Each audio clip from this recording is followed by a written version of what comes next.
Hi, this is RJ Williams Jr., aka the Pitchman. Today I'm going to talk to you about some closing techniques.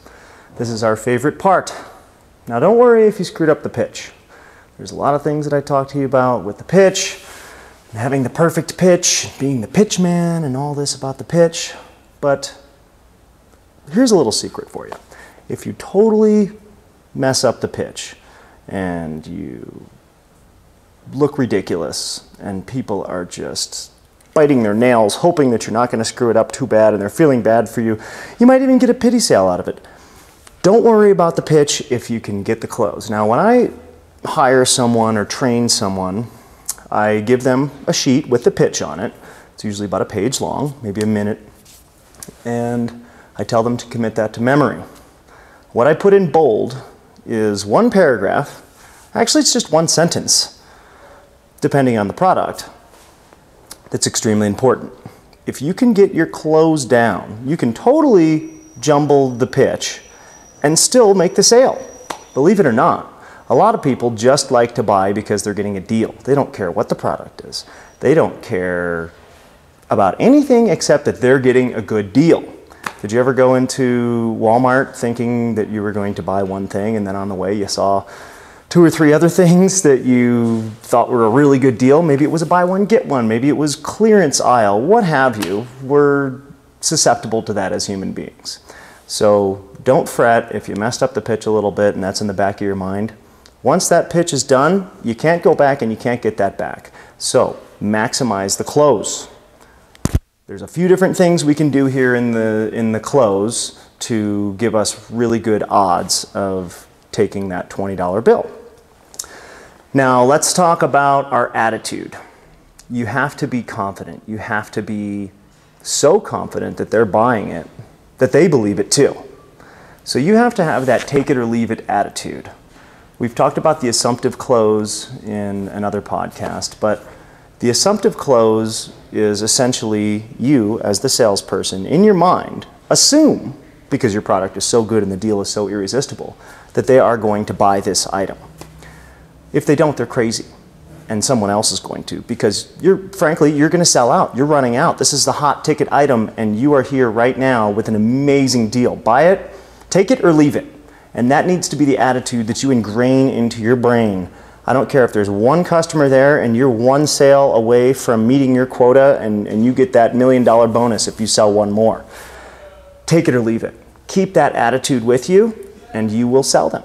It's funny how maybe you have 3 left and you really are going to sell out and it takes you all afternoon to sell them.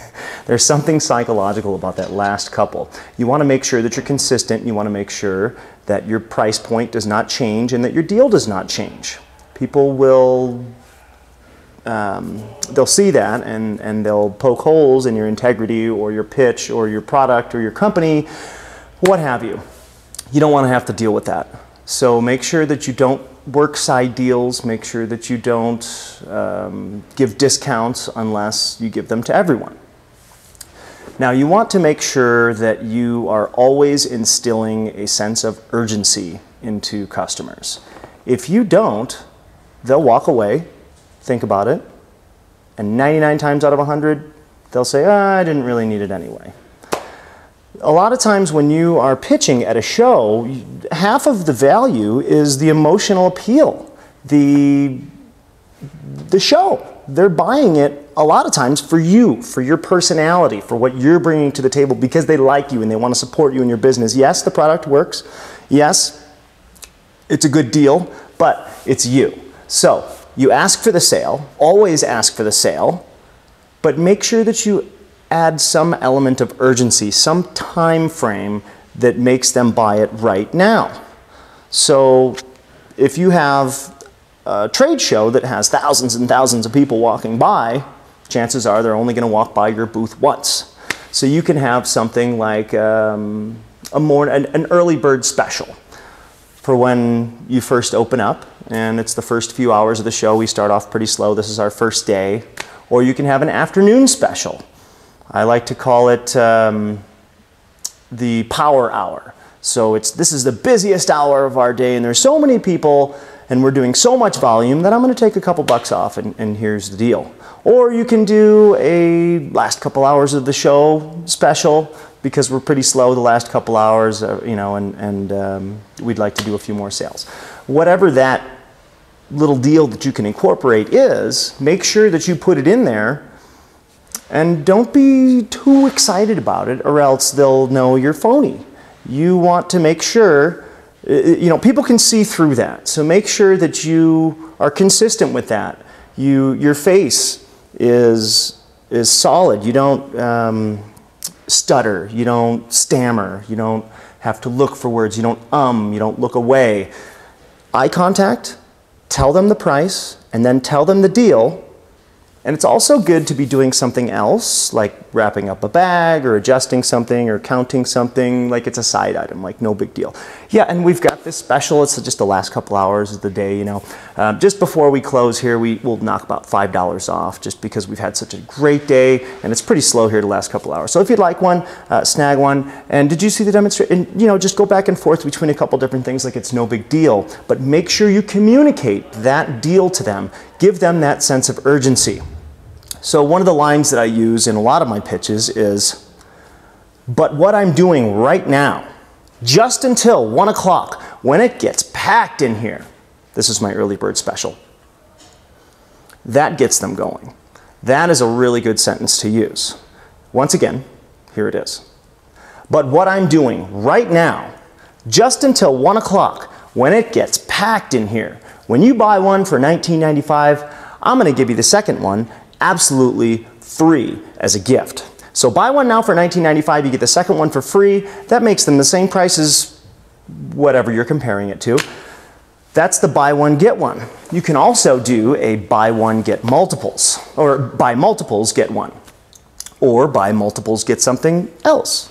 You can do, it depends on your product. So for my kitchen gadgets, what I'll do a lot of times is, if you buy one now, this is my show special, because it's the early bird special or what have you, I'll take $5 off. Okay, if you buy before noon, this is my early bird special. And if you're looking for some gifts, and this is after they've already agreed to buy that. So you throw them the buy one, get $5 off, or maybe buy one, get one free, whatever it is, that is your primary deal. Then they agree to that. They say, that's a great deal, I'll take one. Sold. And then you can either have your cashier do this or your closer, or you can do it if it's just you. You tell them, and also if you're looking for gifts, or if you wanted to do a couple, maybe one for home, one for, you know, the car, whatever the item is, you can always think of a couple reasons to get multiples.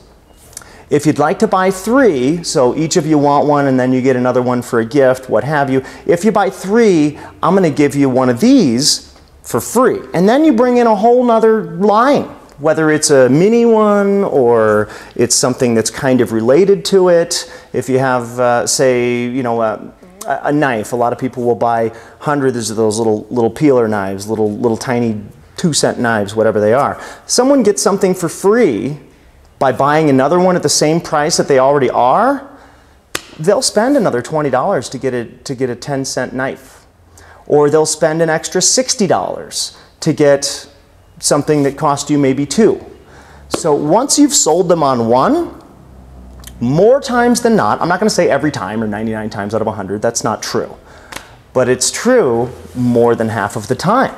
I looked through my credit card sales for the first couple years, and I had probably a 10%, maybe a 20% upsell with the buy multiples, get one. That was because I wasn't presenting it to people.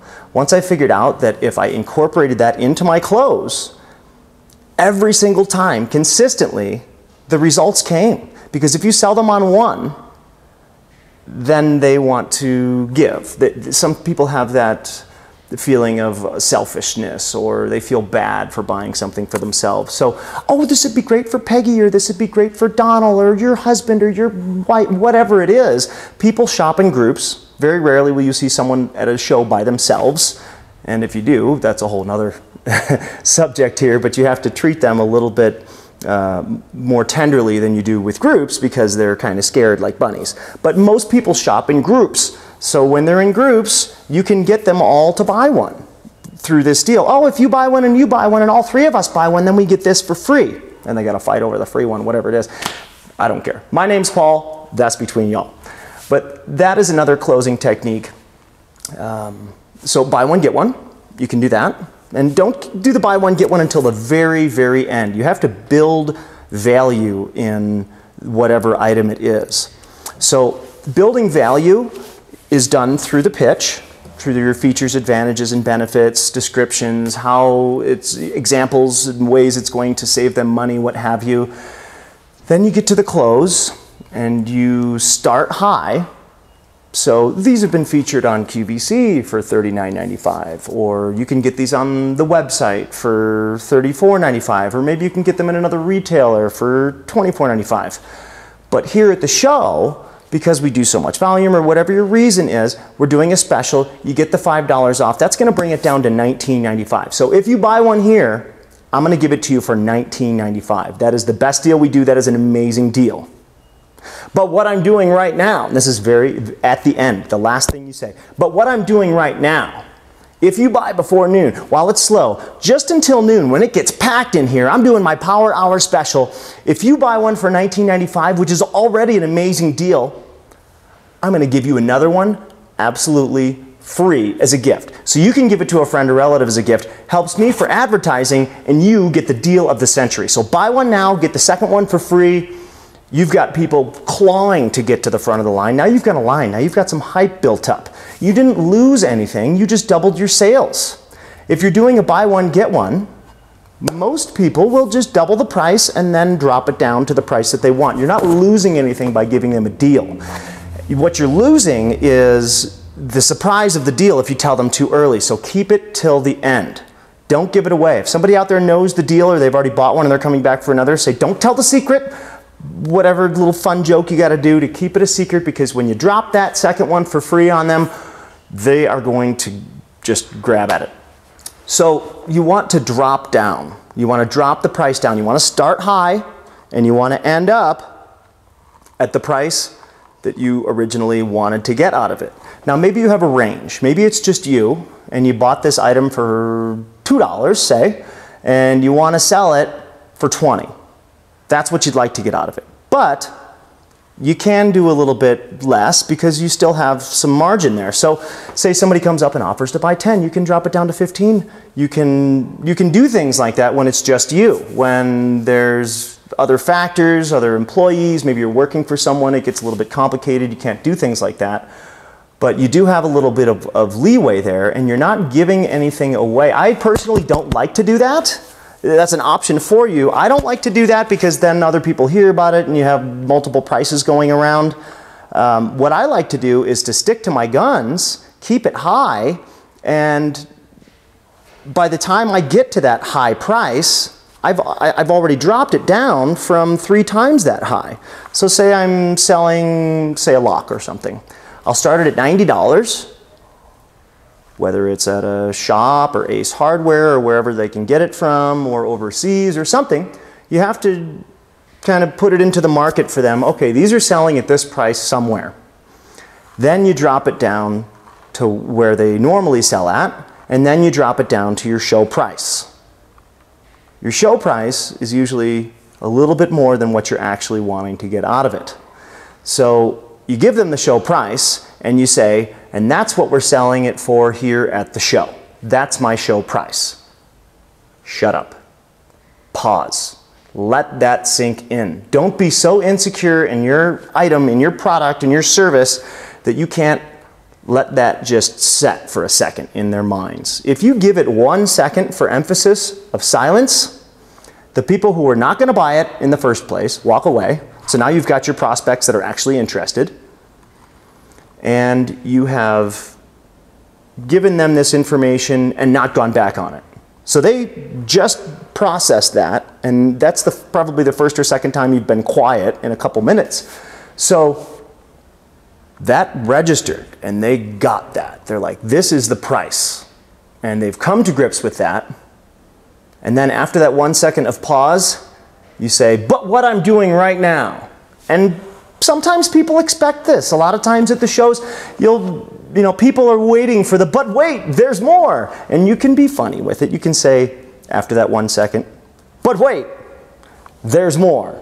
And then you go into your buy one, get one, or your buy three, get something free, or what have you, and they are really happy. But if someone walks by, and this is very important, if someone walks by in passing and they ask you, how much is it? Don't tell them. Don't ever tell them. That is, one, going to completely destroy your close and your pitch that you're working on. And two, they don't buy it.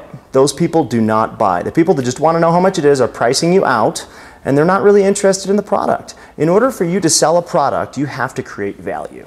Your pitch creates that value. If you did not get a chance to do that with this person that's walking by, maybe they saw it somewhere else, maybe they saw it earlier. Sure, if you recognize them and there's nobody else around, tell them how much it is, and then maybe they'll buy. You can tell in their eyes if they're just a repeat customer and they're coming back for more. How much is it? You know, tell them, sure. But if it's just someone that's coming by that doesn't really want to commit to the demonstration and they just want to know how much it is, they're going to mess up your pitch and your close if you tell them. So don't give that information away. Your pitch is only a couple minutes long. If somebody's getting antsy and they're threatening to leave if you don't tell them how much it is, let them leave. Everyone else will see that you don't care and that you have something that's more valuable than this person's time. So those are some closing techniques. There will be more to come. This is R.J. Williams Jr., aka the Pitchman, signing off. We'll see you next time. Thanks for tuning in.